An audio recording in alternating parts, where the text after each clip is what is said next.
All right. So today we're looking at flexibility guidelines, right? So flexibility guidelines are, how we are going to, like I said earlier, write our warm-up section, right? So our flexibility programs fill into these boxes right here, the warm-up section of an OPT template. Now, we're going to go ahead and define, we're going to talk about like the physiology of like flexibility today and basically what's going on in the body, how we can improve our flexibility through like posture and stuff, how to restore proper posture.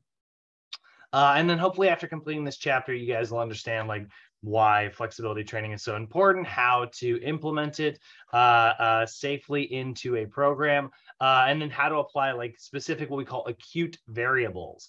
So I know a lot of times, like sometimes I've gotten some questions, usually from new folks in their first mod, where they're saying like, you keep using this word like static stretch, right? There we go. Now we got Al back. There he is. Hey, Al, sorry about that. Welcome back. Yeah, all right. All right. So a lot of times we talk about like flexibility, and I will be talking about like static stretches, or I'll be saying like active stretches, or I'll be saying like dynamic stretches, right? I want you guys to think of those three different techniques as different tools because, well, they're different tools to be used in different scenarios, right?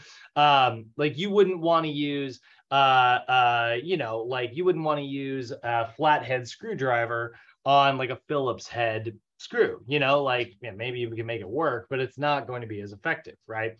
And so we want to make sure we're using the right tools in the right scenarios. That's where our understanding of like what exercises to give our clients really come in, right? Like it is going to very much be based around making sure that we are picking the right tools at the right time for the right client. You know what I mean? So as we get older, we know that aging in terms of flexibility does cause a little bit of like joint stiffness. Our connective tissue gets a little bit less compliant, meaning that it just doesn't work quite as well as, or it's not quite as like relaxing as it used to be. And so what that can do when we start changing like how flexible our joints are, it alters our posture. It alters our mechanics for walking. We call that our gait mechanics.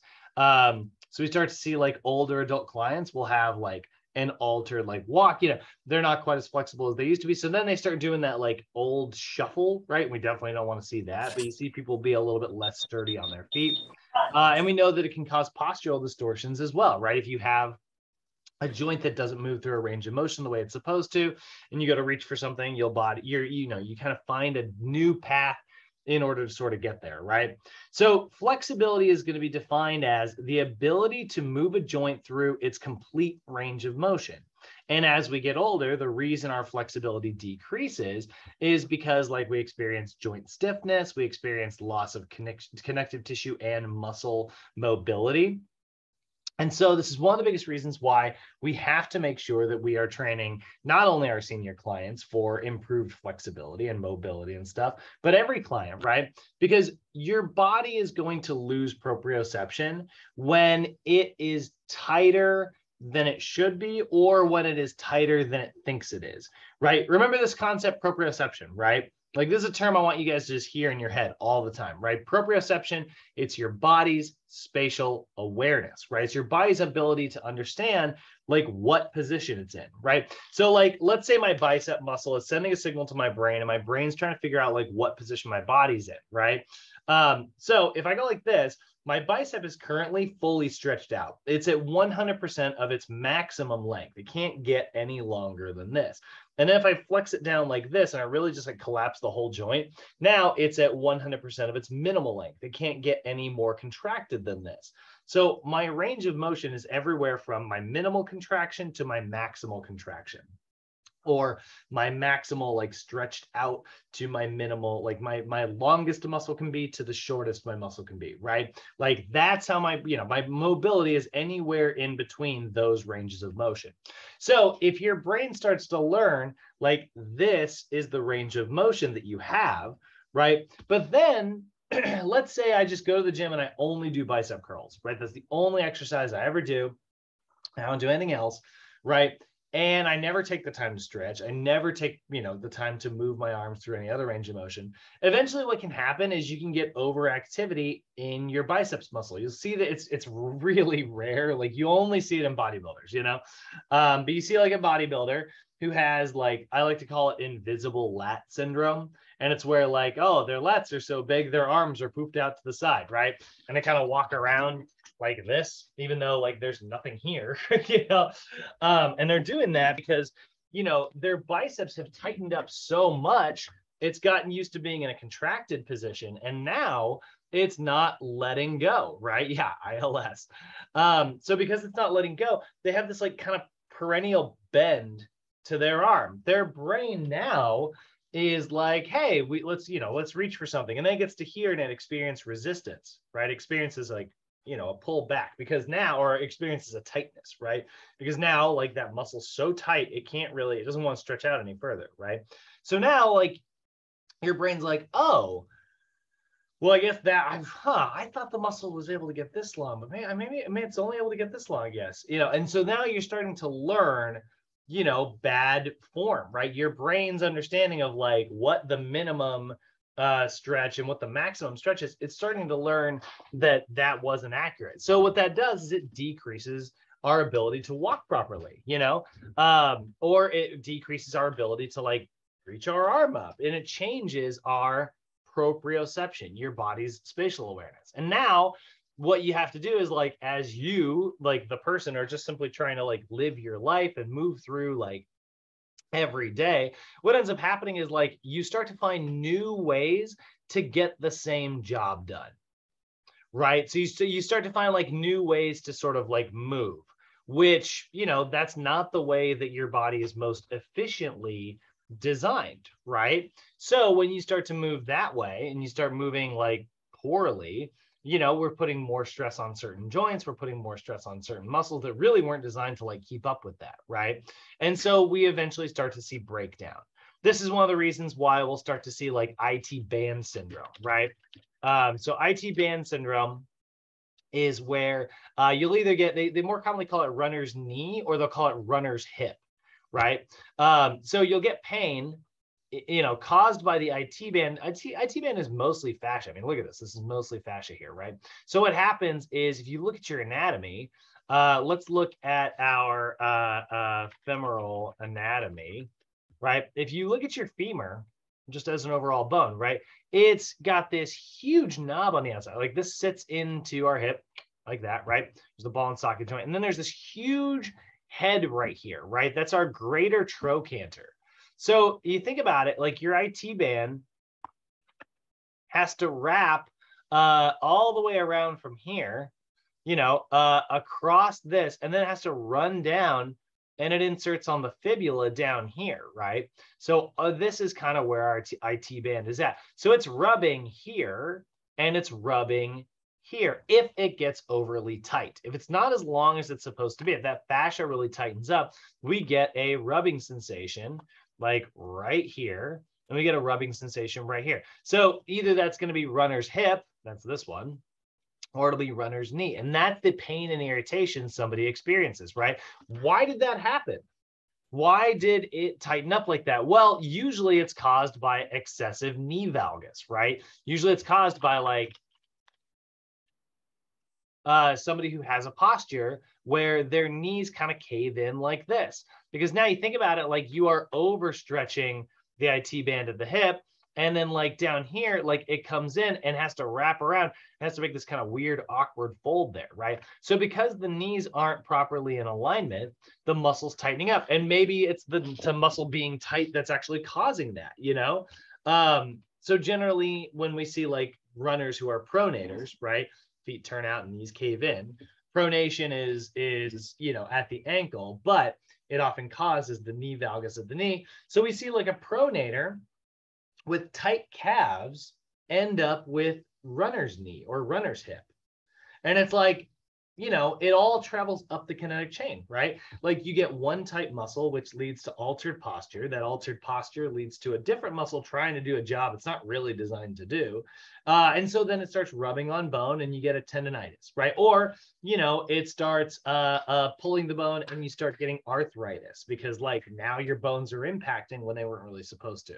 So this is one of the reasons why we want to make sure that we are addressing our mobility.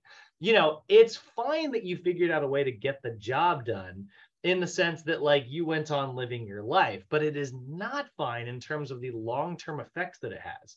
So let's say I can't move properly through like a squat range of motion. My body will find a new way to get my hips low and take me through a squat. We'll call it a squat. It's not really a squat, right? Because it's like you're doing a thing that looks like a squat, like that's your version of a squat, but that's not like how you're really designed to move, right? So what we call that, we have a term for it, we call it relative flexibility. So altered flexibility, and you goof up your mobility, right? You can't move a joint properly.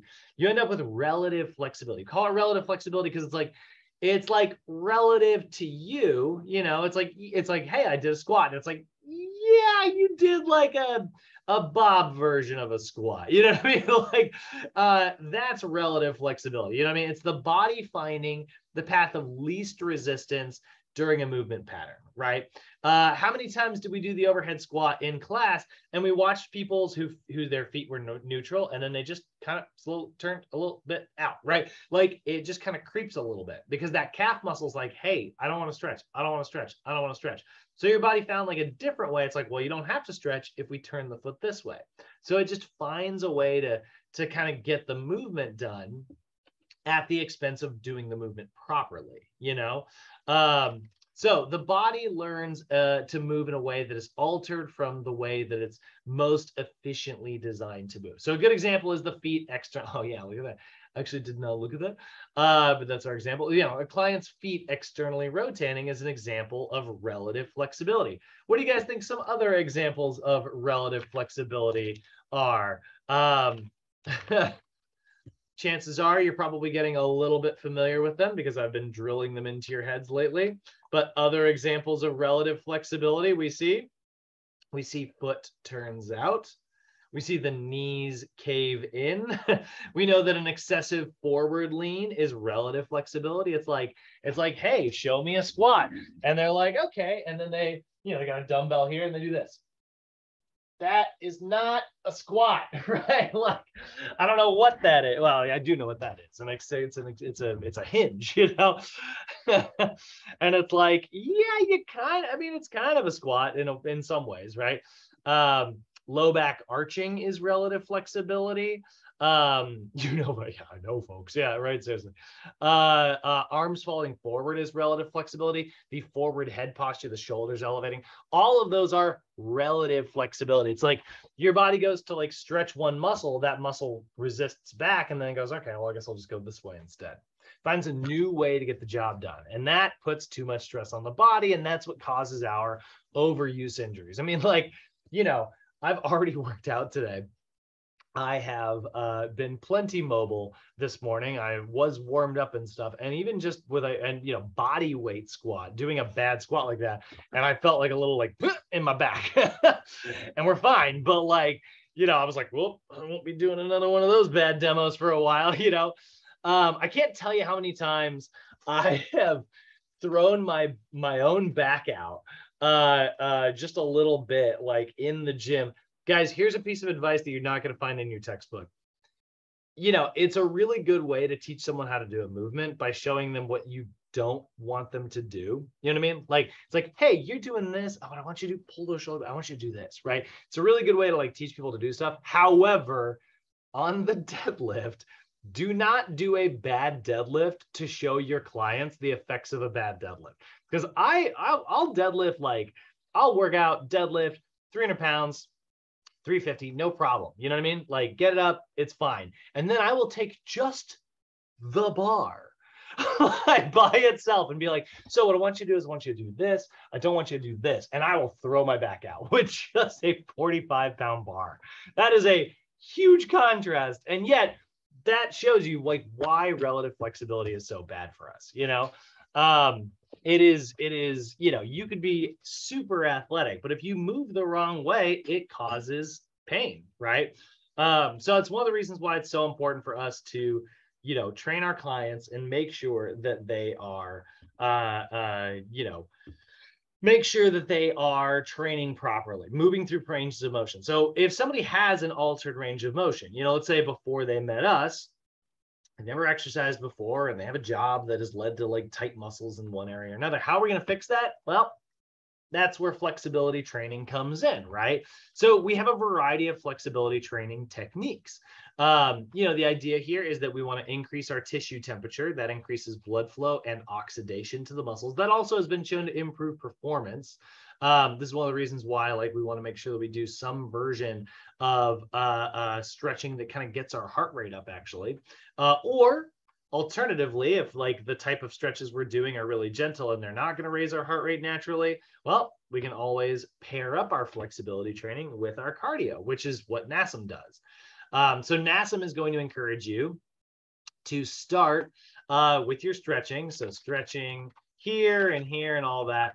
And then in your last OPT box, you're going to put in your warm-up. Your cardio warm-up, right? So it might be treadmill, right, for one set of 5 minutes, you know, just getting the body temperature up a little bit. And so that's how you're actually going to kind of write your workout templates. You look in your textbook, you're going to see a lot of examples of like stretch this, stretch that, stretch this, and let's pop them on the treadmill real quick, get their tissue temperature up, and then we head to the gym floor, you know? Now, I will say, for the sake of, you know, some of you guys might be thinking that that sounds a little bit backwards. I want to address the elephant in the room. Some of you guys might be thinking, I thought you're supposed to hop on the treadmill first, get a few minutes in, get your body temperature up, then go stretch, because your increased tissue temperature actually helps with the flexibility. I, on a personal level, agree with that. I think that that is actually a terrific approach to warming up. I prefer to hop on a piece of cardio equipment for 5 minutes, get my blood pumping, and then go do my flexibility training. I like it for two reasons. Number one, you start your gym experience by zoning in. You just take 5 minutes to get all of that junk out of your brain. You know, me, I got a real bad temper when I drive. And so like if I drive to the gym and I'm like, man, that guy was, you know, and I'm grumpy, I get on the treadmill for 5 minutes, I run it out and I feel great. And then I can go stretch and I can focus on my friggin' workout, you know, and stop focusing about other stuff. Or if I'm stressed at work, you know, I'm like, oh God, I got to get this done. Like my boss is right. You know, all that stuff goes away in that little 5 minute window. Love to start my gym experience like that. And then again, it increases tissue temperature, which has been shown to improve our flexibility a little bit and make it a little bit more effective. Now, NASM doesn't agree with that, or if NASM does agree with that, they think that it is less important than always making sure that your client has good mobility before you do your any form of exercise. And technically, even doing like a cardiovascular warm-up is a form of exercise. So NASM is going to say that you should always do your stretching first, get your muscles to their optimal length, then throw them on like a 5 minute cardio warm up or 10 minutes, however long, and then go do your strength training. And then I usually get a question from first modders here. You might be wondering, what about like if you're doing, you know, long-term cardio and strength training on the same day? Which is better? Do I do cardio first, strength training second, or strength training first, cardio second? This cardio warm-up is not actually like cardio. I'm not talking about like doing like a 20-minute, you know, cardio session, a 30-minute cardio session, or like a big calorie burn. I'm just talking about like a little gentle warm-up. But if you wanted to know, most studies suggest that you should always do strength training first, then cardio second. Get your heavy, more intense stuff out of the way. Cardio is very light intensity, so you get that done second. However, in my opinion, I think a more practical approach is you should put what is most important first. Even if physiologically, there's a lot of evidence suggesting otherwise. Again, sometimes physiology and what your clients like to do butt heads a little bit. So if your client finds that, like, you know, what helps them is to get their headphones in and take 30 minutes to just like run it out and like clear their head and like feel really good, then go do their strength training. Physiologically, that might be worse technically. But if that's better for, old average Joe, and that's what works for him, then hey, you know what? I say allow him to do it. There are times where we break the rules, It was a warm-up, strength, cardio, stretch. Yeah, yeah. Absolutely. That's the typical, that's the typical order. Yeah. Warm up, strength training, then cardio, then stretching. Unless you want to take your cardio and put it on, a separate day. So let's do it. Let's talk about these friggin' tools that we've got. Like I said, we got a lot of different tools. In your warm-up section, we got self-myofascial release, aka SMR. I'm going to be writing SMR instead of self-myofascial release a lot. For the record, SMR and foam rolling are not the same. Foam rolling is an example of SMR, right? But so is using a lacrosse ball. Heck, we got, if you are a massage therapist, looking at one of you, and you are just simply like giving yourself a little, dig in the traps, right? Like that's technically SMR. It's self-myofascial release. You go get a massage, you're getting, we'll call it assisted myofascial release, right? Someone else is doing it for you. Self-myofascial release is just any version of putting pressure on the muscles in the hopes of like working out some of the tension in those muscles. A theracane, a tiger tail, all of those are SMR.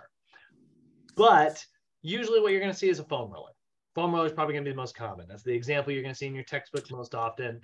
So when you hear, when you look in your textbook under like how to SMR hamstrings, it'll be a picture of somebody foam rolling their hamstrings. But that has led to, like a lot of my students have had trouble with this. It has led to this idea that like foam rolling is the only example of SMR. That's certainly not true. A massage gun, pop, pop, pop, pop, right? That's also SMR. It's self-myofascial release. You are yourself releasing your myofascial tension. And then stretching techniques. Now, again, there's different stretching techniques. We've got static stretches. We've got what we call active isolated stretches, and we've got dynamic stretches. Now, for the purposes of an integrated NASM program, we are going to incorporate different stretching techniques into the various levels of NASM's OPT model. So the OPT model is this. You've seen it in your textbooks a bajillion times. I've talked about it a bunch, and we're going to keep talking about it because this is how NASM likes to ask you questions. They invented this staircase, although they did not actually invent any of the rules in it. All they did was they came up with this organization tool, and it took all of the exercise physiology out there in the world, and it found a way to condense it and organize it in a way that makes a ton of sense. So they put certain rules, and if you follow those rules of this staircase, you will be applying exercise physiology without having to think about exercise physiology, which is pretty freaking valuable, So what you can see here is we've got three different levels. We've got the stabilization level, we got the strength level, and we got the power level. So we are going to use, I want you to think of these as tool bags, okay? I've got my, we'll say, electrician's tool bag, I got my plumbing tool bag, and I've got my carpentry tool bag, right?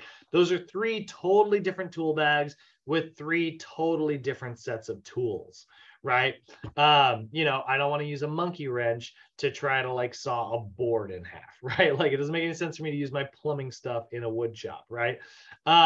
So I'm making sure that I'm using the right tools for the right client. So if I've got a client who's in the stabilization level, I'm going to follow all of the stabilization rules, right?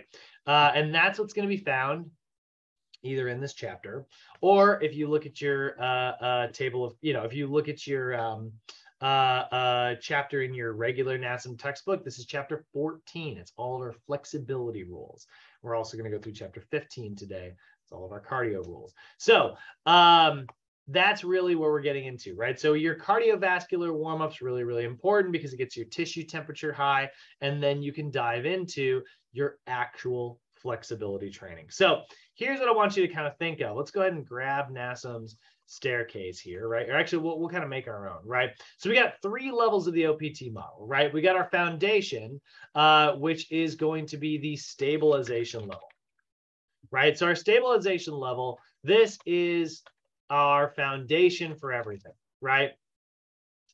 This is where we start with our staircase, right? So the stabilization level, right, is where,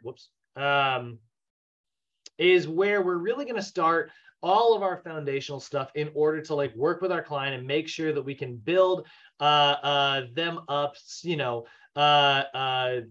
flexible, strong, you know, like if they have like a muscle imbalance, this is where we want to address that. And then from there, we're going to see like other levels of the OPT. We're going to have like the next phase is going to be like our strength endurance phase. Right. From there, we're going to have like muscle hypertrophy. From there, we're going to have max strength. And then from there, we're going to have our last level, which is going to be power. Right. And so if we sort of organize all of this into our own little staircase here, right, you can see like all of these things are sort of building off of them. Now, what I've listed out here are our phases, right? Technically, this should be called the stabilization endurance phase. That's actually its full title here. So these are all phases, right? But I color coordinated them because this is going, this is going to be, you know, all of the stuff in red, we're going to consider that to be our strength level. All of the stuff in purple, that's going to be considered our power level. And all the stuff in blue, that's considered our stabilization level. So there's NASM's OPT template, right? So each of these different levels have different rules associated with them, right? So the rules for strength endurance are different to the rules from hypertrophy, right? They're different from the rules to maximum strength. However, today, guys, we're going to take a much more simplistic approach because we only have to look at levels. Phases don't necessarily matter just yet. So what we're going to do is we're just going to look at the stabilization level, the strength level, and the power level in terms of our program design. We will get into phases next week. That really only applies to like the main resistance section. So this is just going to be, actually, hold on. Trying to move this and get this all actually staircaseified. Put that there.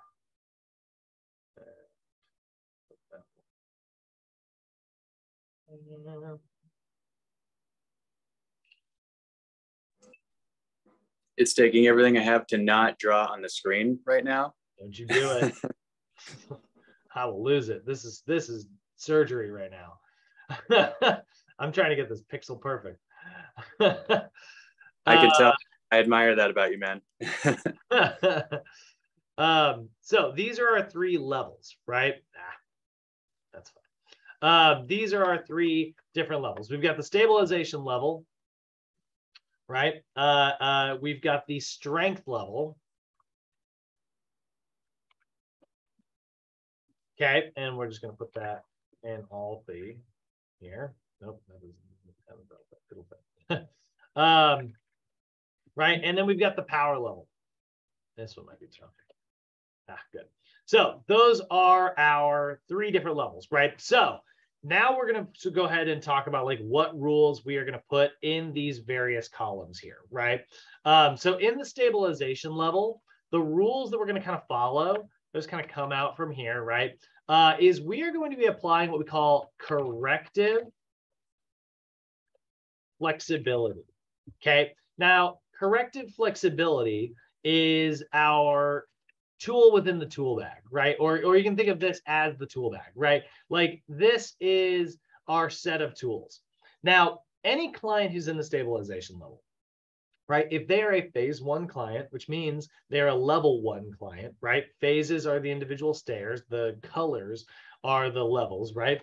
Anytime I have a client who's in the stabilization level, I am going to apply corrective flexibility techniques. So I go grab my corrective flexibility tool bag. Now, what tools are in my corrective flexibility tool bag, right? Well, first off, let's define it, right?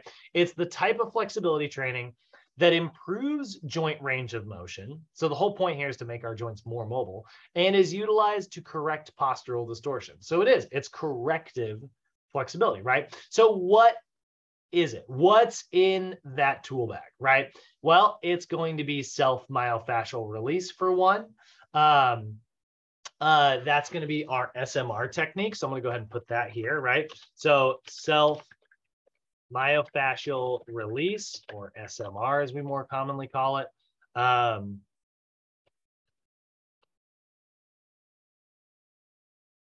Oh, that's annoying. And then it is also going to be static stretches. Now, for those of you headed to Capstone, Eric and Alexis, you guys are also going to be, when you're with Mo, we're going to change this definition slightly. I know I just spent the last 6 months telling you that corrective flexibility is SMR and static stretches, but there is one more tool that you guys will use once you get to Capstone. It's also going to be PNF stretches. Now, we don't teach this in the core, but PNF stretches, or peripheral neuromuscular facilitation. Big fancy freaking word. PNF stretches are the types of stretches where you guys have probably done this before. If you've ever stretched somebody out and then or if you've been stretched out and then they tell you to contract against them and then they stretch you a little further and you contract and then you stretch a little further. That's what a PNF stretch is. That also falls under the corrective flexibility tab. But we don't cover it in the course. So I'm just going to go ahead and delete it. But it is also technically corrective flexibility. So that is the corrective flexibility set of tools, okay? It's self-myofascial release and static stretches. Now, how do you do self-myofascial release? Well, you put pressure on a Golgi tendon organ for about 30 seconds. So you put the foam roller or whatever tool you are using somewhat near your joint, because that's where you're going to find your tendons, right? So if it was like my pectoralis major, right, I could either go on this inner ridge here, but that tends to be a little bit less effective. Instead, I'm going to go right where my pec minor originates, which is here on the scapula, that little knob. So I'm going to put pressure right in here.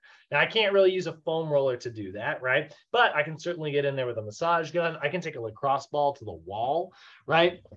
And I'm going to push on that. And hopefully, if I've got shoulder rounding, right, that's going to put pressure there. And that's hopefully going to release that muscle and correct my altered postural distortions. So you can see, oh, this is the reason why we're starting with this, right? Again, the stabilization level is our foundational level. It is where we start our clients, right? So that we can fix any of those postural distortions that they have. I don't love how I did this. I'm just gonna really gently like move these over here because I think that makes more sense. But like it's where we kind of start everything, right? We start with correcting our client's posture. Once I am ensured that like they can move properly, then I can really dive into like, all right, now that you move right, let's move heavy, right? And then I can start getting into strength. So static stretches and SMR are going to be performed for 1 to 2 sets at 30-second holds, okay? So, and that's each, right? So you're always going to hold each of your stretches for about 30 seconds whenever you're doing corrective flexibility. So that is the set of rules that we are going to follow for any client who's in the corrective flexibility. So let's say we go, and again, I'm going to look at my overhead squat solutions table.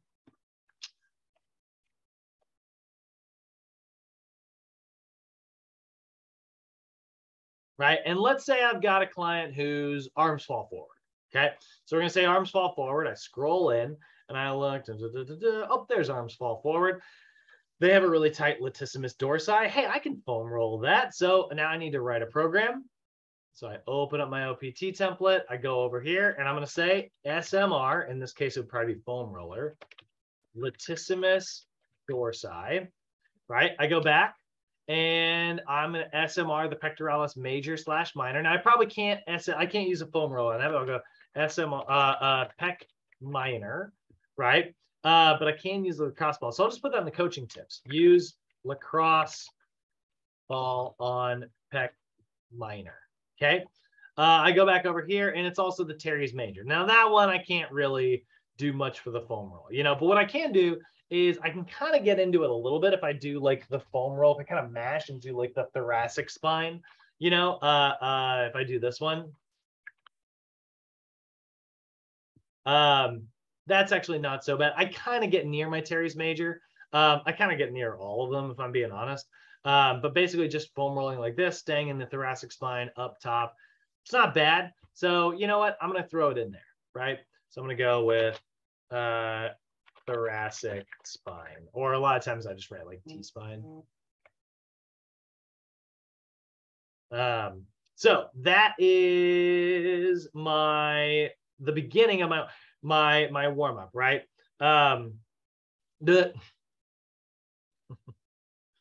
Benita got kicked off by TSA apparently. They're like, no, you can't keep your Zoom call going. That's funny. So there's our SMR program, right? Lats, pecs. In this case, we're gonna go T-spine, right? So I'm gonna do 1 to 2 sets, and it's gonna be 30 seconds on each of those movements, right? So my lats, that's the 2-sided movements, that's 30 seconds each. Pec minor, that's 30 seconds each. Thoracic spine is by itself. So this would take 1 minute here, 30 seconds for both sides, 1 minute there, and 30 seconds there. So I'm at about 2.5 minutes so far. So now I'm going to go ahead and move into my static stretches. Anything I foam roll or anything I SMR, I need to follow it up with a stretch afterwards, because now it's like I've untied the knot, but now I need to lengthen the knot out to make sure that it doesn't retie itself. The analogy I always use is your shoelaces. A lot of you guys have heard me say this before, but like you think about like your shoelaces, right? If you untie your shoes, the laces, they still, you know, they're kind of springy, right? They're all kind of crinkled out, right? So like you've untied the knot in the lace, but you need to like pull it apart so that it doesn't kind of fold back into that shape that it wants to, you know? And this is why like sometimes people like stretch and stretch and stretch, and they find that they're not getting that much more flexible. They're like, you know, I stretch all the time, and it's like, well, you know, I want you to picture a shoelace with a knot in it. You know, shoelaces are made of nylon. They're springy, right? You pull it end to end, it still gets longer, but like the knot in the middle, it'll never be as flexible as it can be until you untie that. Foam rolling unties the knot. Stretching lengthens out the fibers, right? So that's kind of what we're going for here, right? We start with the SMR because we want to untie any knots first. Then I'm going to do a static ball lat stretch. That's one found in your textbook where you just use the ball to kind of hold your arm. I could use a foam roller too, or I could just grab a bar and stretch out my lat. I'm going to do a static pectoral wall stretch. Let's see, make a good one. And then I need like to work on my external rotation. I'm gonna get my teres major stretched out. That's an internal rotator. So I'm gonna do an external rotation. So I'm gonna do a static external rotation scarecrow stretch. Or I could just say a static scarecrow stretch. What's this? Yeah, you can get what's called laxity. If somebody's like too flexible, you can get, we call it laxity in a joint. A lot of times actually you'll have like one muscle that's really tight. Flip to the antagonist, that's the muscle that's too flexible, you know? One muscle's too tight, so the other muscle's facilitating that tightness by being too flexible. Like for instance, I mean, I would argue that your upper back is probably too flexible if your pecs are really tight, you know? But if that's the case, then really we're just going to kind of focus on activation and strengthening techniques, which is what we'll get to on Monday. So now I've got 1 minute here, 1 minute there, and then I get on that wall and I just do that scarecrow stretch and try to like externally rotate, right? 30 seconds there because it's all by itself. And there we go. Now I've got a 5-minute stretching routine if I do one set of these, right? And again, I just go 30 seconds each on all of these, right? Now I can go hop on the treadmill. I can go hop on the elliptical, hop on the spin bike for one set. 5 minutes. And there's my 10-minute warm-up. And I've addressed all of these bad postural distortions that I have, right? Now, somebody might have more postural distortions than this. You know, they might have some more problems than what we are seeing here. That's okay. This is the one that we work on, let's say, on our upper body day, right? And they can always address the other ones on lower body day. But that is how I write a routine for any client in phase 1, right? That is corrective flexibility. Any questions on the stabilization level, guys? Questions about the stabilization stuff? Yeah. No, sir. Everything good. Love that. Beautiful. Yeah. So it feels like paint by numbers, kind of. You know, is anybody familiar with paint by numbers? You know, you just kind of, it's like put the blue stuff here, put the red stuff there. You know, like this is physiology, paint by numbers. You follow all of NASM's rules, and you will be writing terrific workouts, whether you want to or not. You know, like, let's take a look at the strength level here. Oh, what have I done? Oh, it's the box. Whoops. So strength level is going to have a different set of rules. Okay. Yeah, we'll kind of put them all together. That's way too big. What am I doing? Let's just put that like that. So, oh wait, no, even further. So our strength set of rules are going to be slightly different. You know, they're still going to kind of follow the same sort of scheme here, right? Which is going to be, you know, in the strength level, we are going to be applying what we call active flexibility, right? Oh, but I forgot. I got ahead of my slides here. So SMR, focusing on your fascial systems, right? Incorporates using what we call autogenic inhibition. By the way, the reason foam rolling works and the reason static stretching works, they both rely on the same physiology principle, which is I put pressure on the tendon. That makes the Golgi tendon organ freak out.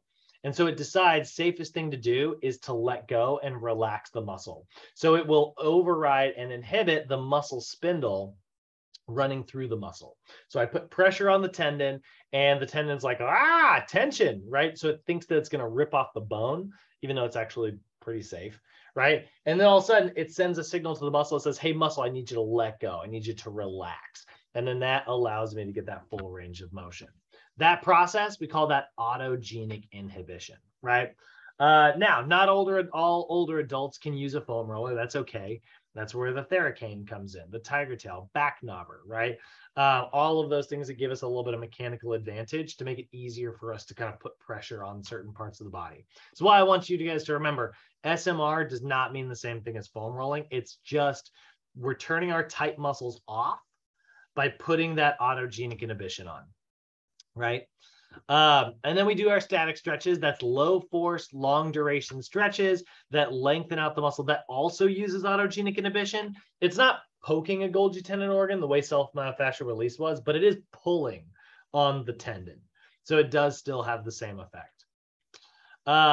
So 1 to 2 sets, 30 seconds each. Always perform your static stretches after you've foam rolled, because again, untie the knot first, stretch afterwards. It's not as dangerous to do it the other way around. It just doesn't make any sense.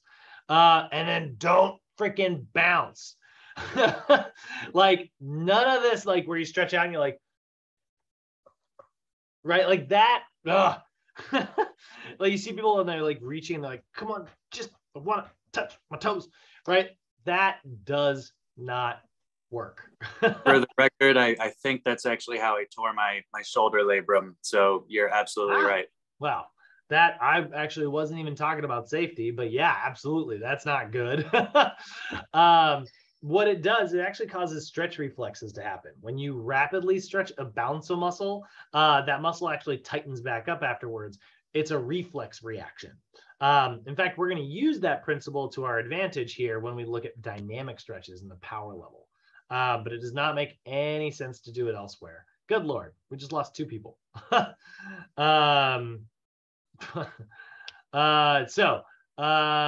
kicking people out left and right, apparently.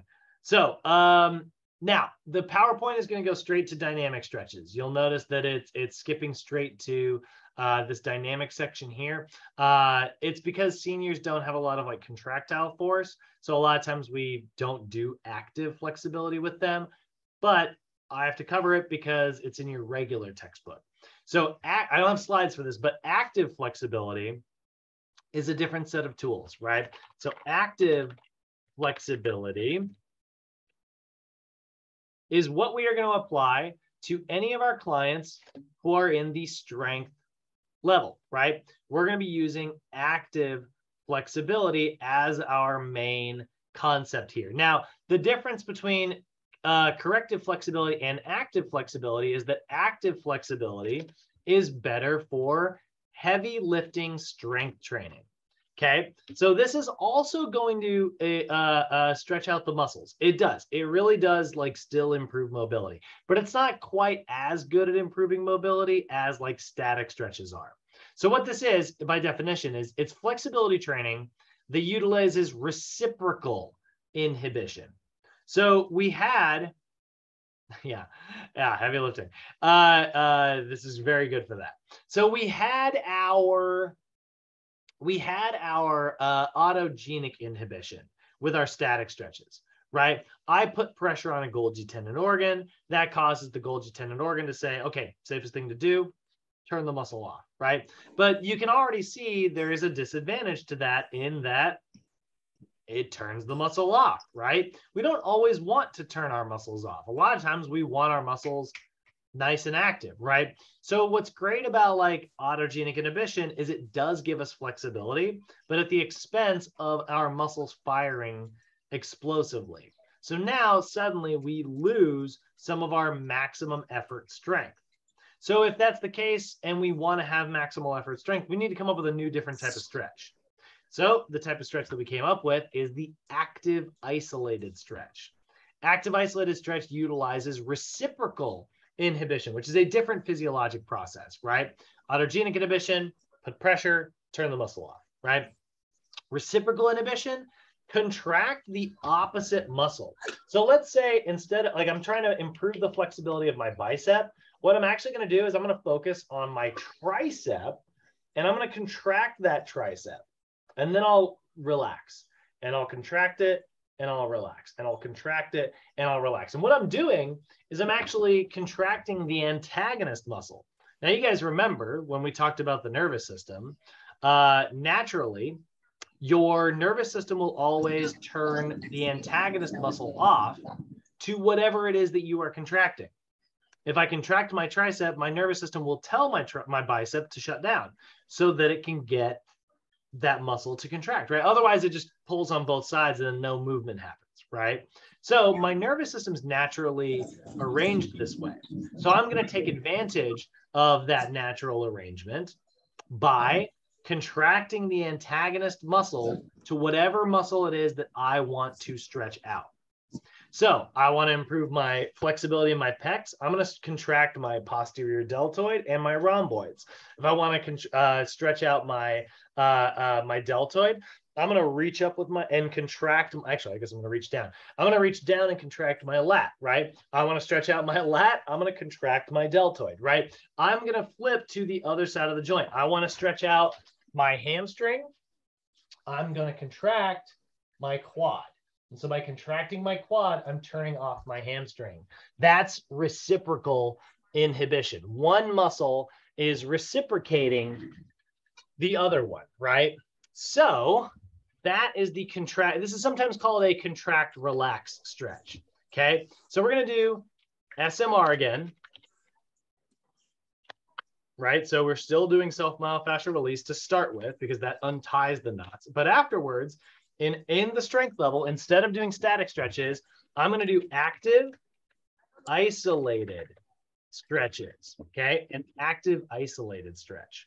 How do I do an active isolated stretch? Well, it honestly looks just like a static stretch. Any static stretch you do can become an active isolated stretch. You just have to contract, relax. Like here's my pectoral wall stretch, right? I'd have my arm braced on a wall.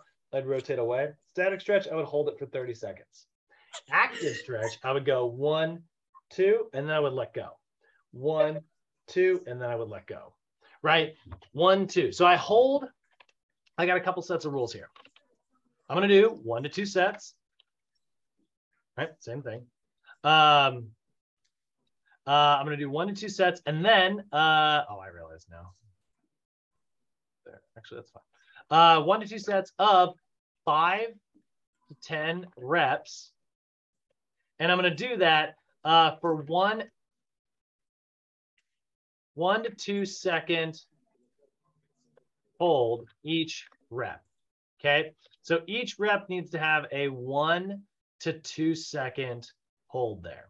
And if I do that, that is going to be all the rules I need to apply very effective active flexibility, right? Oh, God dang it. So that's going to work really well for any client who is doing maximal intensity strength lifting, right? Like the whole point of this is the fact that I am not actually turning my muscles off anymore. You know what I mean? Like now I am leaving my muscles turned on while I do this, right? And that way, like, I don't have to worry about like shutting a muscle down before I go to do like some big heavy lifting, which, you know, that is something we are going to see in the rest of the strength level, right? We, you know, when you guys see the rest of these rules. Hey, Benita, you're unmuted. I'm so sorry. No, don't be. I was like, I thought I could hear something. I was like, gate 17B. I'm leaving on no. So that is our active flexibility approach, right?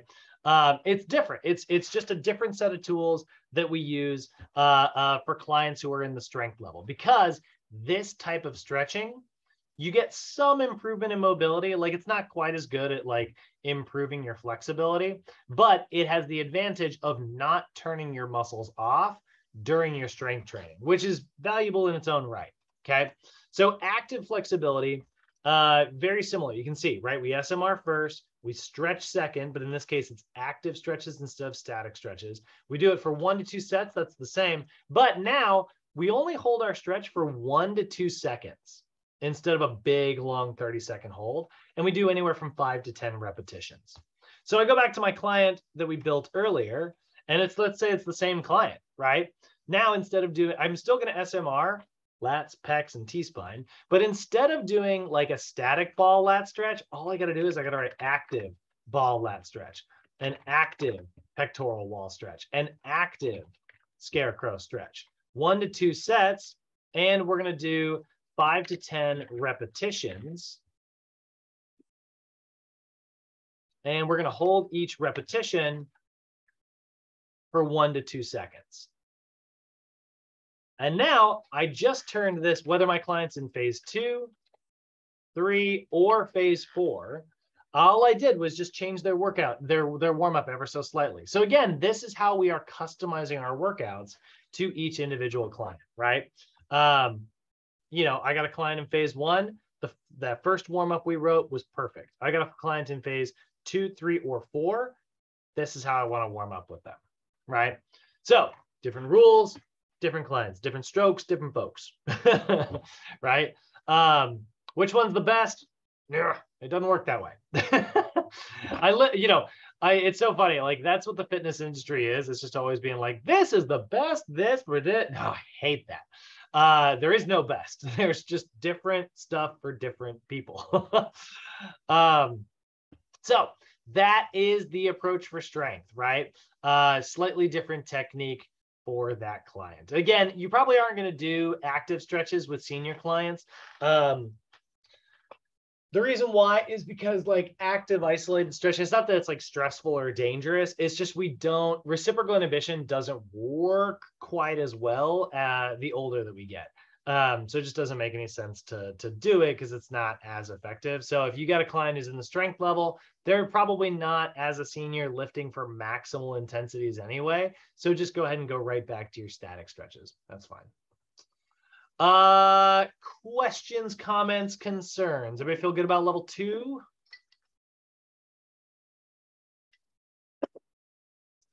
Seems like it. We're cooking with gas. Active stretch. Got it. Love it. Lifter. Got it. Yes. Yep. So it's like the disadvantage is, no, it doesn't make me quite as flexible. But the advantage is, oh, but it doesn't turn my muscles off. Which if I'm going to go try and deadlift real heavy, I want that. You know, I don't want my muscles off before I go try to set a new PR, you know? So what if we completely flip this idea of flexibility around in our head? So here's the thing. Until now, everything I've been talking about is like, why do we stretch? Well, it turns our muscles off. And I've got certain muscles that need to be turned off. My overactive stuff, I got to shut that stuff down, right? All my tight muscles, I need those freaking guys shot, you know, turn them off, right? But what if you don't really have that bad of muscle imbalances, right? What if for the most part, you're actually in a pretty good place? You know, you've got good range of motion. We're not really seeing too many tight muscles. What if you're training an athlete? Somebody who, you know, they've spent time working on stability, you know, they move properly, that's fine. They've developed their strength, right? And now you know, their 1 rep max is really good. And now what they want to do is they want to be able to lift that 1 rep max faster. They're not, we focused on learning how to move. We focused on force production. Now we're focused on rate of force production. We want to be as explosive as possible. This is a power level client, right? So we're going to come out from here. And then I'm going to bring this I need some space here. So we got a power level client here. This is where we are going to focus on what we call functional flexibility. Okay. So functional flexibility is for any client in the power level. The idea here is that this is like your maximum, functional explosive client. No sweat, Mario. You're good. Lord knows we've had Zoom problems today, so I'm sure it's not. You're okay. But I am glad I fixed that thing over there. Otherwise, I wouldn't be able to let you back in. So functional flexibility, right? This is the type of flexibility. Oh, I said funcational. That's so funny. That explains why it wasn't fitting very well. Funcational. Functional flexibility, all about, maximum intensity flexibility. So your clients in phase 5, we also call that level 3, right? Remember, the levels are stabilization, strength, power. The phases are the individual steps in between them. There are 3 strength phases. So it's either phase 5 or level 3. That, either way, it's going to be the same thing. But functional flexibility is flexibility training that utilizes dynamic movements, so movements that actually stretch you while you're like moving, through all planes of motion to actively stretch and warm up the muscles. So dynamic stretches are really great once your flexibility has already been improved. Again, this is the peak of the OPT model. Not every client is going to be a power level client. This is reserved for any client who's already gone through the rest of the OPT model, who has sort of fixed all those alterations in posture, right? So it's a good form of very functional training, right? And it works really well for warm-ups as well, because like this is usually like what look like body weight calisthenic type exercises. So a lot of times people will be like, wait. You said you need to like stretch before you start working out. I'm like, yeah.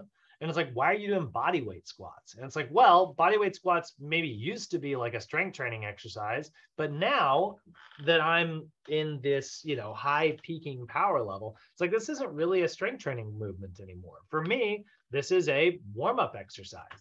I consider this to be a stretch. So that's where, like, if you are familiar with like, T push-ups, right? That's a good chest stretch, because you're going into this full range of motion. A prisoner squat, a walking lunge with an overhead raise, a lunge with a twist back, right? Even like lightweight stuff with like a medicine ball, like wood choppers, butt kickers, high knees, leg kick, straight leg kicks, right? The classic like track warm up that you're familiar with, that's all going to be an example of functional flexibility. We call those dynamic stretches. So we're still doing SMR, right? We haven't lost that. We're still doing self-manufactured release. Because again, we want to untie any knots that happen to be there. It's also a great way to work out some lactic acid. It's a really good way to just kind of, again, kind of ease in. But then we are going to do dynamic stretches. Okay, so dynamic stretches are a little explosive. Okay, or they are a strength training movement. So now instead of like talking about like the duration that we're holding a stretch for, we're going to be just talking about like how many repetitions to do, similar to our strength training. So we're going to pick somewhere between 3 and 10 exercises, and we're going to do 10 to 15 reps. So we're going to do 3 to 10 exercises, and we're going to do 10 to 15 repetitions. And we're going to do that for 1 to 2 sets, which I totally should have put first. I hate the order. 1 to 2 sets. 1 to 2 sets of 3 to 10 exercises, right? And that is our overall approach for functional flexibility. So any client who's in the power level, they're going to get a warm-up routine that looks something kind of like this, right? It's a little bit different than what we saw before. But it is, you know, for the peak level client, right? So I go back to my guy here. Now, what's interesting is I got the treadmill every time, right? One of my client to, you know, now they're in phase 5, right? Phase 56. They're in phase 5, right? So I'm still going to SMR, lats, pec minor, and T-spine, right? But now I'm going to pick a dynamic stretch that sort of activates the right muscle. So I might do like a sagittal arm swings. That's what it's called in your textbook. It's this one, right? Alternating back and forth like this. Okay. And that's actually going to get my deltoid muscles really turned on for my workout. So doing an active pectoral wall stretch, you know what I can do? I can do arm circles. We'll say front and back, right? So take my arms like here, big arm circles this way, big arm circles this way, right? I need to get that external rotation. So you know what I might do? Maybe I'll do a broomstick stretch. Right? So I take a broomstick and I bring it all the way up and around, all the way up and forward, right? By now, my upper body is pretty well warmed up, right? That's pretty good. So again, 1 to 2 sets here. And now into my duration, I need to put my reps. So I'm going to do 15 reps each, 15 reps each. And I'll put in the coaching tip here, 1 set for each direction and 15 reps each. Now, it's pretty good. I got my 3 to 10 exercises. That's 3. Technically, with the arm circles going forward and backwards, it's technically 4 exercises. Here's the thing. I don't have to do the treadmill. I can get rid of it because these are very much exercises that are going to get my client's heart rate up, similar to the, you know, the whole reason we did treadmill for 5 minutes was to increase tissue temperature. I've done that with my dynamic stretches. So in the power phase or the power level, you can actually skip your cardiovascular exercise. And instead, you can just replace it with another body weight exercise. So I'm going to give them one slightly tougher body weight exercise here. We're going to do T push-ups. 1 to 2 sets. Oh, I put 15 each time. I was trying to put the ranges today. 10 to 15 reps each. Just trying to stick it to ranges today. And there we go, 10 to 15 repetitions. I'm following all my different rules. So now you can see how I evolved a client through 3 months of training, right? If I just went stabilization, strength, power, right? Could have been 5 months of training. Maybe they did that middle warm up for 3 months in a row, you know? But that's how we're going to evolve the difference between like a stabilization level client. They're going to get corrective flexibility. Strength level client, they're going to get active flexibility, and a power level client who's going to get functional flexibility. So safety guidelines, always make sure that like you're watching to see if foam rolling is contraindicated. You got a client with like osteoporosis with like seniors, for instance, you want to be careful. If they have spinal stenosis, that's another one. You shouldn't foam roll the thoracic spine. Be careful with that. They have low back pain. Nobody should foam roll their low back I'm not saying you can't SMR your low back, but you should not use a foam roller. It's too big. It's just going to mash right over your discs. It's ineffective and possibly dangerous. I'll be honest, I've actually never seen somebody throw out their back doing it. Never even seen it once, but I do know that like they're not getting any benefits and there is some risk. The risk to reward ratio is just totally out of whack. So don't even do it. And then if they have PAD or varicose veins, be careful with foam rolling as well. That can also be painful. So instead, what you can do is just simply skip straight to your static stretches, or you can use a different foam rolling or SMR technique. Don't bounce at the end range of your motion. That leads to a stretch reflex. That's actually what we did on purpose in this dynamic level. These are all taking advantage of stretch reflexes. And now all my muscles are turned on, you know? Again, most of the time when we're talking about stretching or foam rolling, we're talking about turning a muscle off. But like with dynamics, it turns them on, which is great. That's why it's reserved for explosive style routines. Always make sure that you are breathing deliberately and you know, cease if any like pain occurs, right? So in flexibility training, very, very important. Obviously, we got a lot of different techniques that we're going to use, and we're going to vary the velocity, their duration, the intensity, things like that. Now, today I did put ranges down. I put like 1 to 2, 10 to 15. In the real world, guys, do not do that. Tell your client what you want them to do, right? 1, and then like, you know, you're going to pick the range and that's what you're going to put, right? You are not actually telling them the range. You are writing the workout. Don't leave it to choice for your client. But I wanted to put the examples today because here's the thing. You are going to get questions on your NASM exam that are worded like this.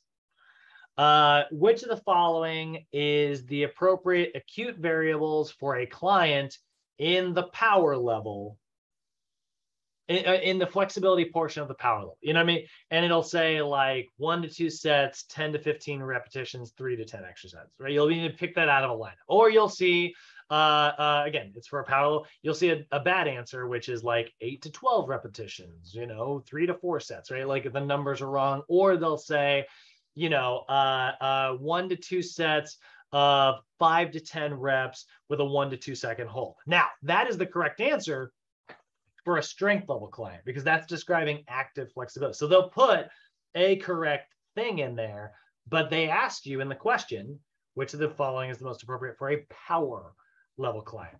So that's how they often like will word questions like that. Or they'll say, which of the following stretches would be most appropriate for a client in the stabilization level? And so you'll have to think of this staircase in your head. You'll go, okay, they're asking me which stretch, and they're going to list, let's say 4 hamstring stretches, right? They'll say active 90-90 hamstring stretch, straight leg kick, SMR for the hamstrings, which by the way, that actually would be appropriate, but static stretches are particularly appropriate for stabilization level clients. So they'll throw variations of like those types of questions at you. And that's why we practice this freaking staircase so often. You know, I am hoping, you know, Eric and Alexis, you guys are, you know, you've heard this a million, you know, bored by building this staircase. You know what I mean? Like that's the whole goal. By the time you guys get to capstone, I want you to know this staircase, outside, insides, backwards and forwards, you know? And so it's a lot of practicing, just like looking at the things in these boxes and just kind of memorizing them. All right. Questions, comments, concerns before we move into our smaller PowerPoint. Everybody feeling good? Feeling gravy, feeling funky. Love that. Sorry, I just did a couple sets before anything. Hey, I'll be honest, man. I worked out this morning and I'm feeling funky too. All right. A lot of information, a lot of good information. That's good. That's good. And by the way, my new folks, one of the things that like always feels a little uneasy, a lot of these examples that I'm picking, I'm like saying like static, this stretch, they are in your textbook. And I know that we're not super familiar with them yet. So that can sometimes feel uncomfortable. But again, we revisit this stuff super consistently. you're going to get familiar with those exercises.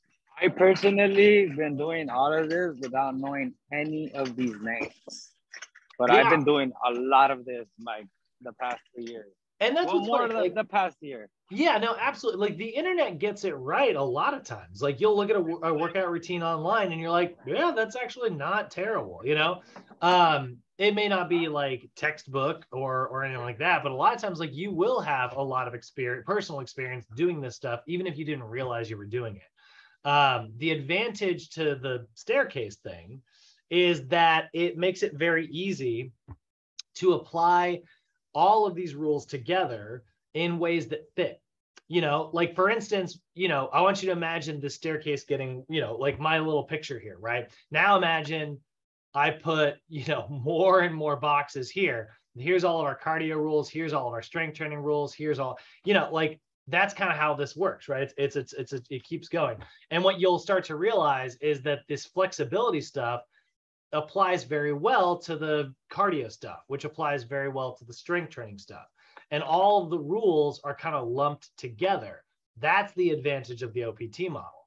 The flexibility stuff you're doing in stabilization helps you in the strength stuff later down in the workout, because we've still got to fill out the rest of this, you know?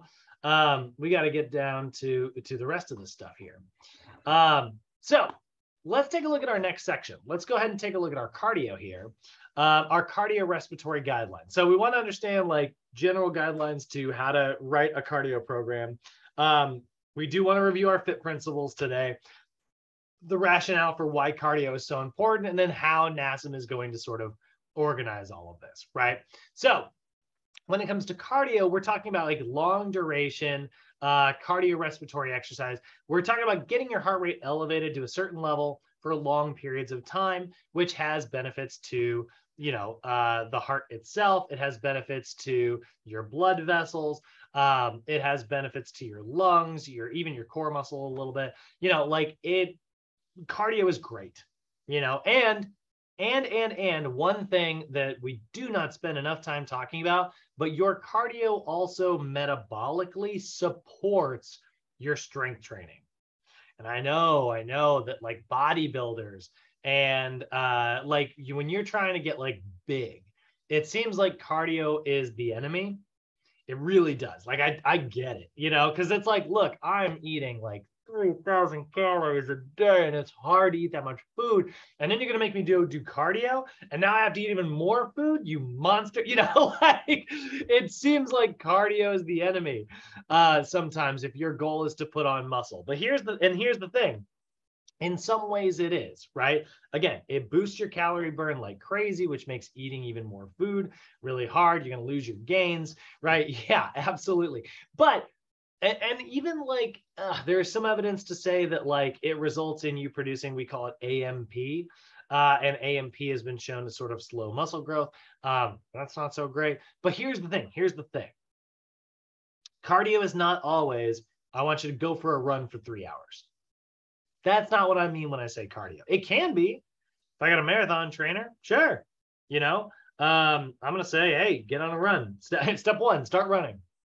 There's no step two, you know, like, sure, that can be cardio, right? You're training for triathlon. Hey, go for a 1 hour swim. You know what I mean? Like, yes, that can be cardio. But in the same way that, in the same way that like foam rolling is an example of SMR, but it's not the only way to SMR, that long duration cardio is a form of cardio, but it's not the only type. There is interval training, or like Adam said, HIIT training, HIIT, high intensity interval training. Now there is also medium intensity interval training as well. But in interval training actually brings your intensity high enough that it is impossible for you to maintain for a long duration. What does that sound similar to? Oh, it sounds similar to our strength training.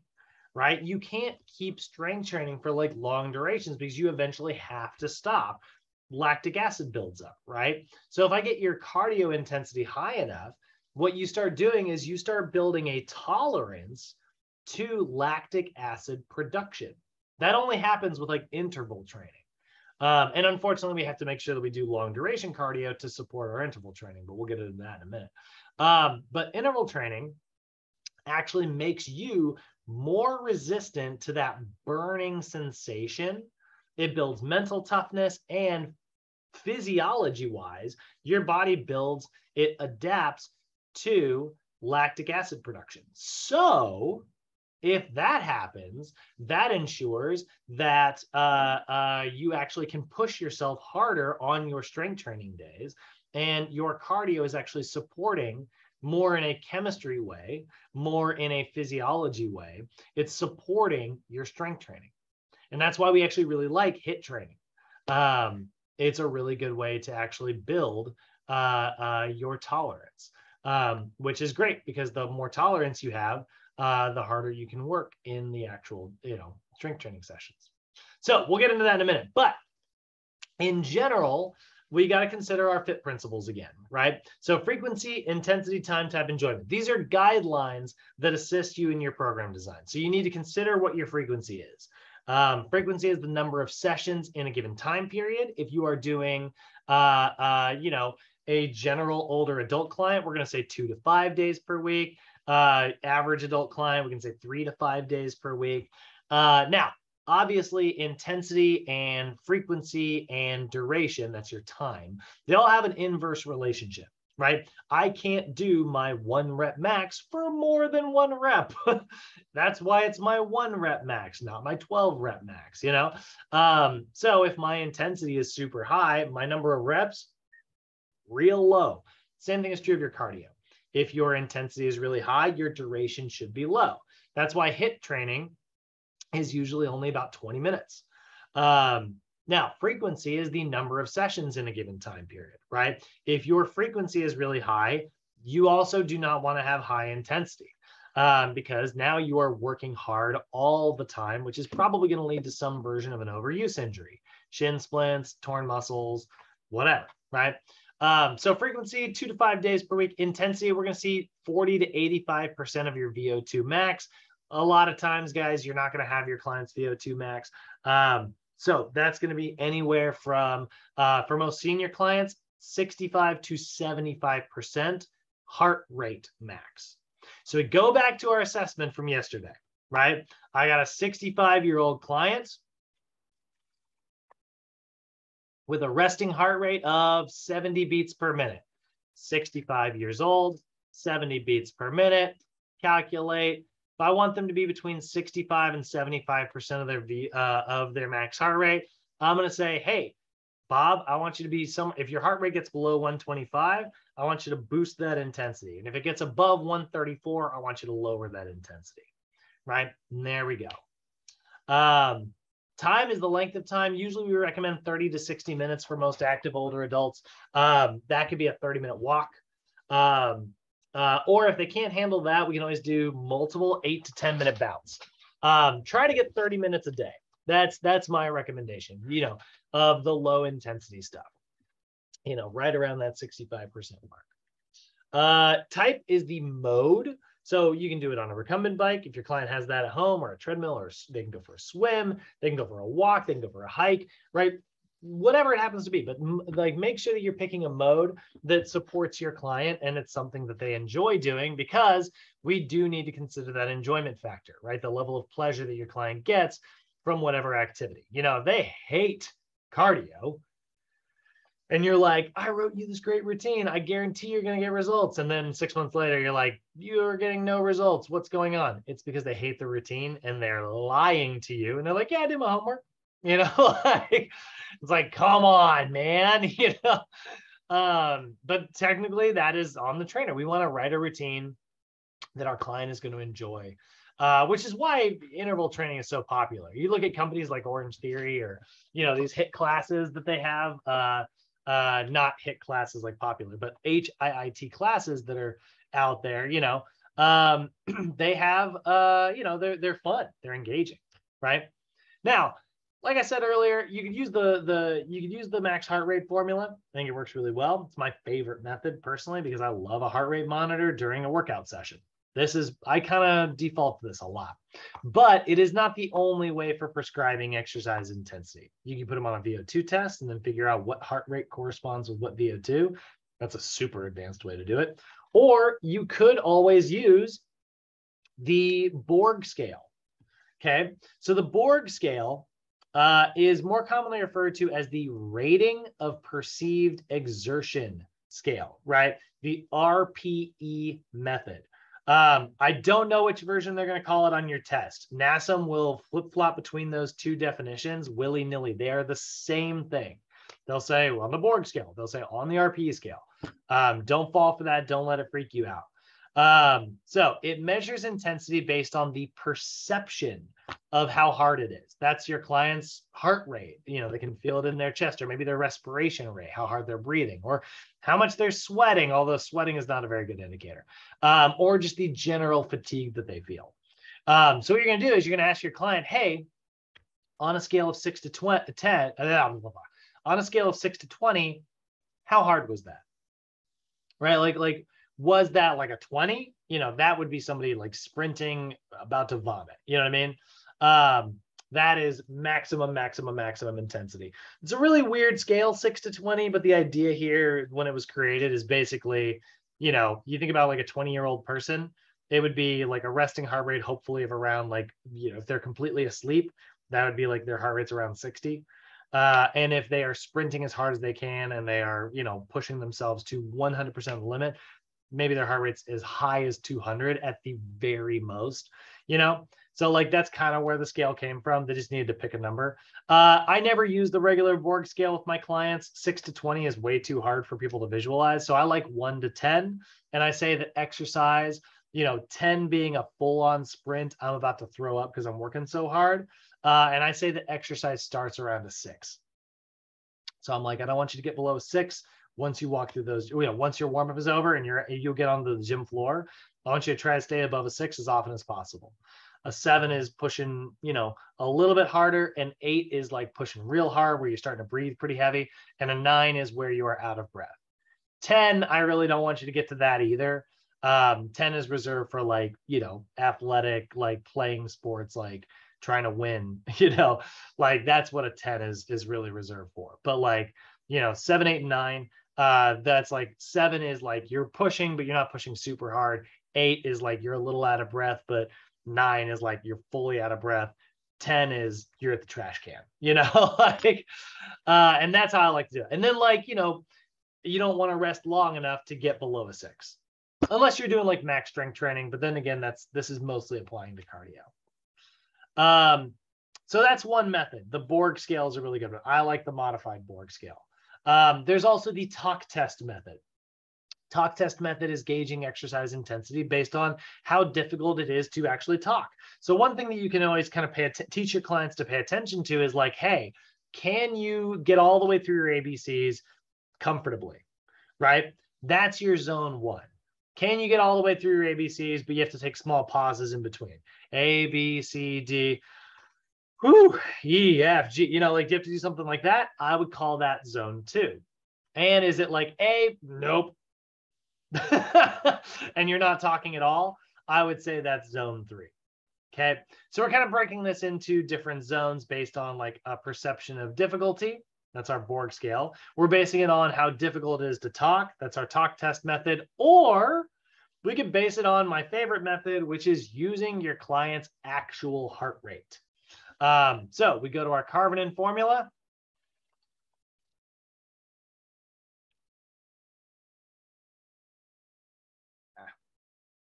And, and we break it down. We've got 65 to 75%. We've got 76 to 85%. We got 86 to 95%. That's zones 1, 2, and 3. So those are how we're going to break that down, right? 65 to 75, 76 to 85, or you just say 75 to 85, that's fine. But like in your book, it will be listed as 76 to 85.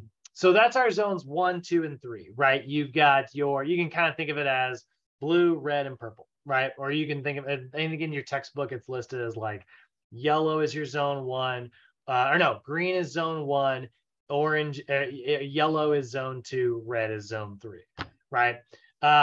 So that's how I like to do it, because then it becomes a lot easier to say, hey, keep your heart rate between these two numbers, keep your heart rate between these two numbers. It's very objective, it's very number based.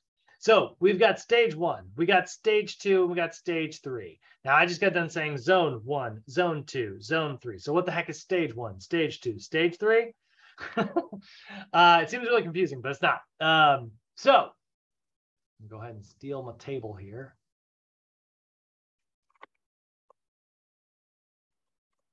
So now we are going to see we're going to see a slightly different version of these boxes. So your stages are tool bags, just like they were last time. We had, for clients in the stabilization level, we grabbed our corrective flexibility tool bag. Well, when it comes to cardio, we're going to grab our stage 1 tool bag. Okay. Now you will notice stage 1 is written as stage I. That is a Roman numeral. That's one of the ways to tell whether or not it's a stage versus a zone. Okay. Stage 1 is a Roman numeral, stage I. Okay. Stage 1 cardiorespiratory training. This is your baseline cardio. This is like you building a foundation so that you can support the rest of the cardio that you're going to be doing on the rest of the routine. So it involves improving your overall general fitness levels. This is probably what people tend to think of when they think of cardio. You know what I mean? Like you think of cardio, you think about like going to the gym, going for a 30-minute run on a treadmill. You know what I mean? That's your classic, or going for a hike, or going for a 1-hour swim. That's what everybody always images, right? And it's not wrong, but it's only one version of cardio. And obviously it doesn't have to be the treadmill, it can be a Stairmaster, it can be anything, right? But it's the baseline cardio training that improves your overall fitness level. That's your classic, we call it steady state cardio. You go at one pace, get your heart rate between these two numbers. That's it, stay there, you know? Now, again, your client might not be able to do that if they're a senior. They might have to start with 8 to 10 minute like rounds, but they can eventually work their way. And once they can get to like 30 minutes and not fall out of stage 1, because sometimes people won't even be able to keep up and stay in stage 1. Sometimes they'll fall outside of those zones and they have to just like stop and catch their breath. It's okay. It's where it starts. You know, we'll get there eventually. But eventually, if you can maintain like 75% of your heart rate for 30 straight minutes, you are instantly, we know you're going to be good for zone 2 in a minute. So this is where stages and zones get a little bit confusing, but stage 1 is the tool bag, and it has one singular tool in it, guys. That tool is zone 1. Now, what the heck is zone 1? Well, we've already talked about it. It is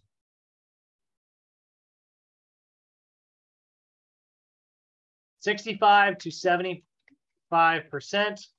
heart rate max. That's all zone 1 is. 65 to 75% of your heart rate max. That's your stage 1 tool bag. Okay. It's a very specific tool bag with one tool in it. Now, once you've mastered that, you can move on to a stage 2 routine. So any client in the stabilization level, right? Anybody in the stabilization level is going to get the stage 1 tool bag. Okay. Now, once they progress to the strength level, that's level 2, whether they're in phase 2, phase 3, or phase 4, they are going to get a stage 2. You're going to grab your different tool bag. You're going to grab your stage 2 tool bag. Now, what the heck is the stage 2 tool bag? Well, it works very similarly. But you might be thinking, you know, you've got this pattern figured out. It's like, all right, well, if the stage 1 tool bag only had one tool in it, which was which was zone 1, then my stage 2 tool bag will only have one tool in it, and that'll be zone 2, right? You're close, but it is a little bit more complicated than that. Your stage 2 tool bag is going to have zone 2, yes. And again, that's going to be 76 to 85% heart rate max, but nobody is going to be able to keep up 85% of their heart rate max for a full 20 minutes. This is where we get into medium intensity interval training.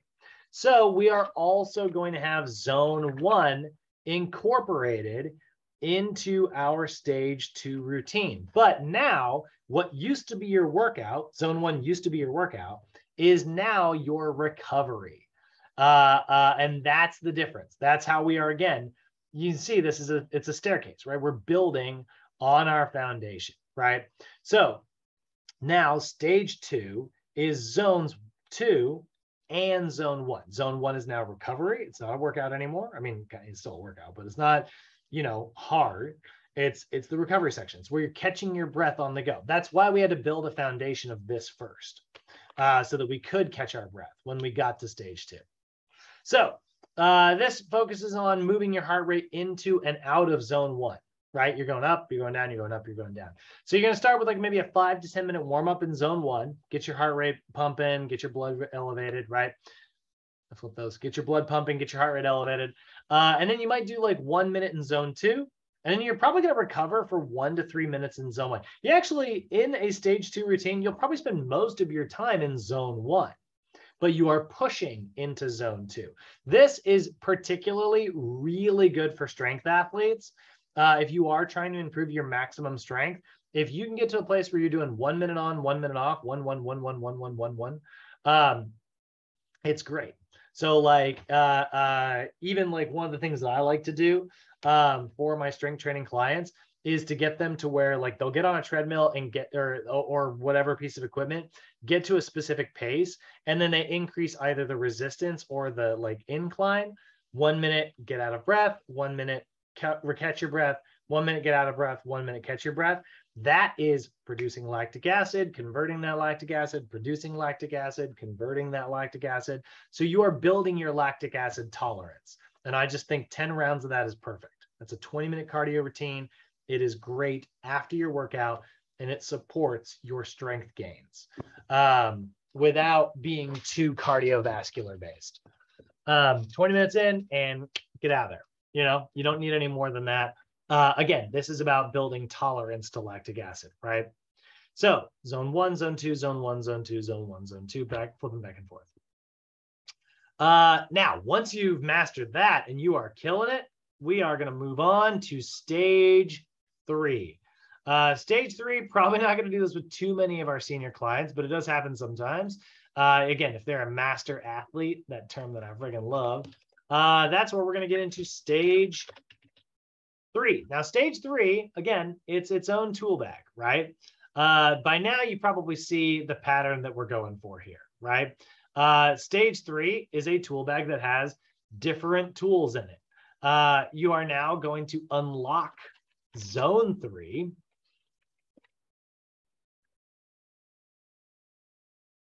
which is 86 to 95% heart rate max.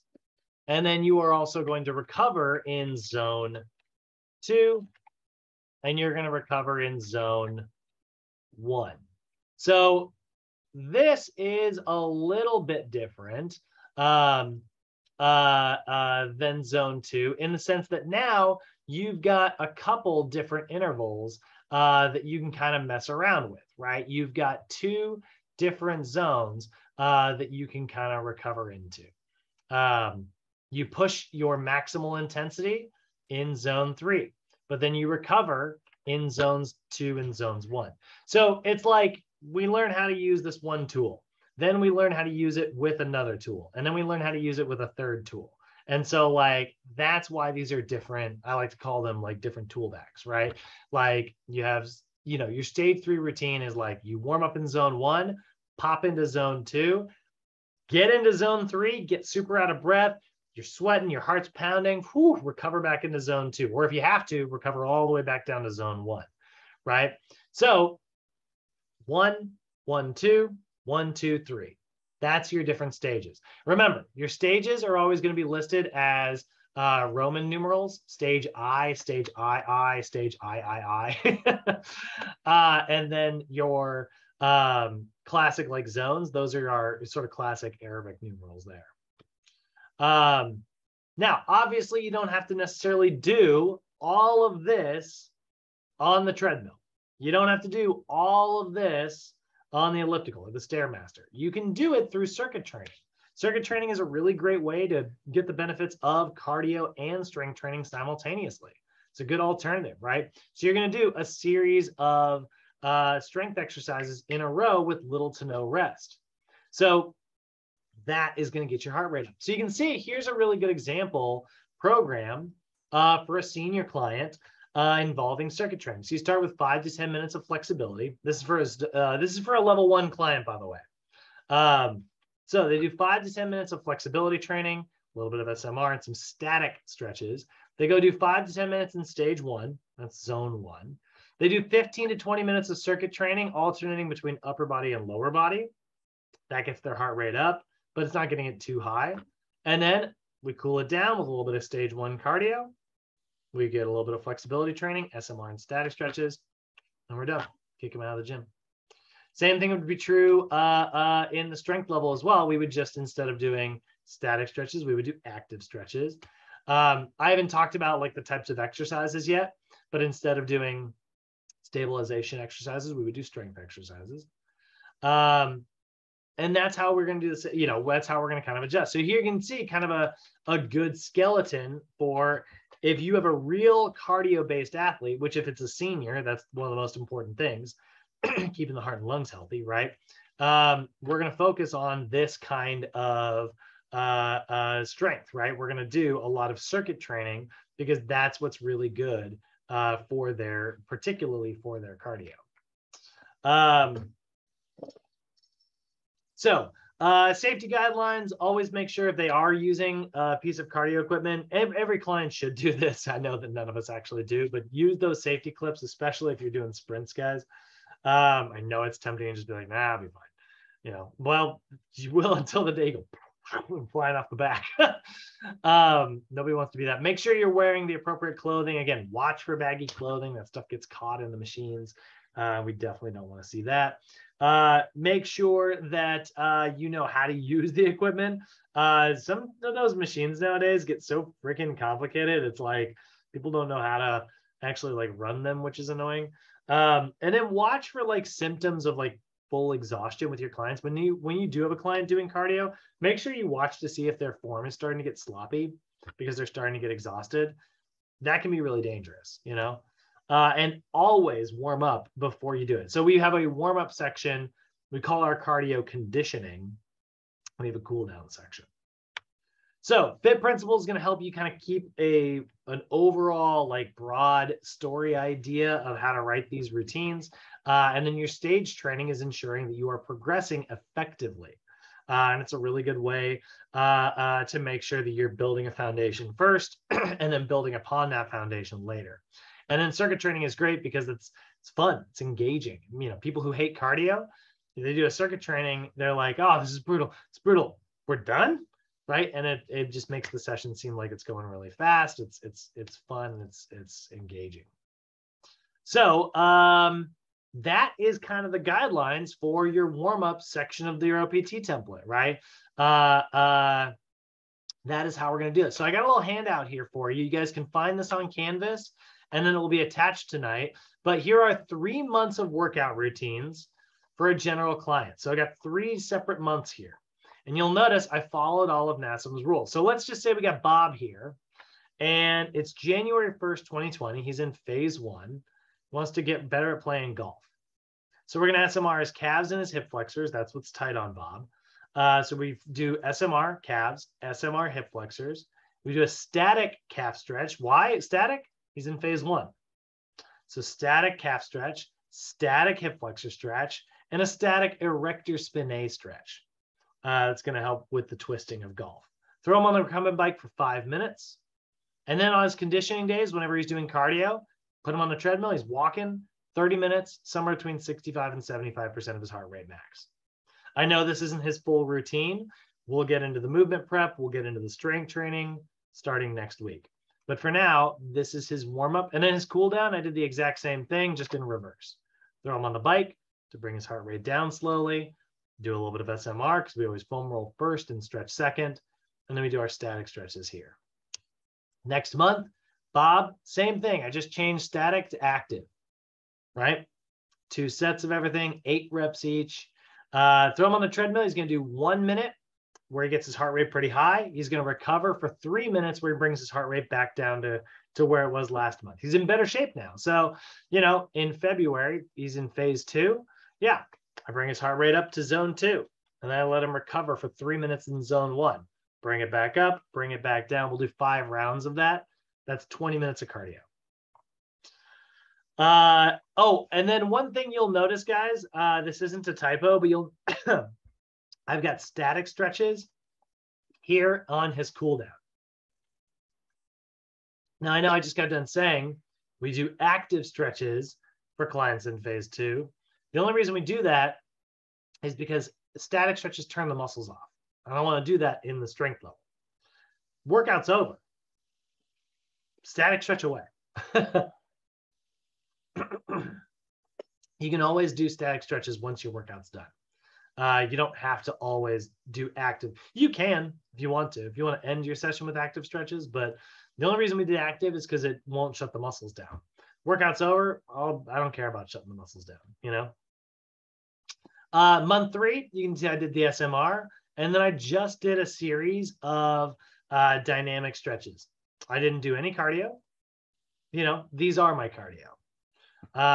He's in phase 5. That's month 3, right? So there's all my dynamic stuff. Then he's going to get into zone 3. He's going to get really out of breath. He's going to try to move into zone 2 to keep pushing himself, and then he'll fully recover in zone 1, right? That should take 2.5 minutes, 8 rounds. There's that 20-minute routine again. And then cooling down with static stretches. So I got a little handout there that's you guys can take a look at that. There are also examples in your senior textbook. And if you look at that chapter 14 and 15 in your standard NASM textbook, you'll also find example programs in there. But that's it, guys. Despite all of our technical difficulties, we made it. You guys are on to your weekend. But any questions before I let you go? What homework are we on? I've got to catch up today. It should be homework 2. Okay. Yeah, Benita, you're literally the game. Safe travels. Safe travels. Lord. I'm gonna have to get you a UCLA shirt. Oh, shots fired. Shots I'm just playing. I'm playing. Don't beat me up when you see me, please. That's so funny. I got you. See you guys tomorrow. Be safe. Be safe. See ya. Mariela, I saw you talking. Did you have a question? It was. Oh, no, I just said bye. Oh, okay. All right. Bye, guys. Have a good weekend, everybody. Have Be a good safe. weekend. Good weekend, y'all. Good weekend, Brad. All right. I'll see you. Hey, Brad. Before we get off, do you know when our next meetup is? Again, sorry. Let's see. Today is day 4. 4, 5, 6, 7, 8, 9. The 28th. It's on Friday. Not 28th. Okay, because I'm getting everything down on the calendar now and having a schedule set. Love it. Yeah. All right, Brad. You have a great weekend. I'm gonna catch up on all my homework too. I've been trying to catch up on it. Love that. All right. Have a great weekend, guys. Everybody. See you later, Gerald. Bye. See you, Lewis. Thanks, Brad. Thank you, Brad. See you later, Al. Thanks for coming. Later.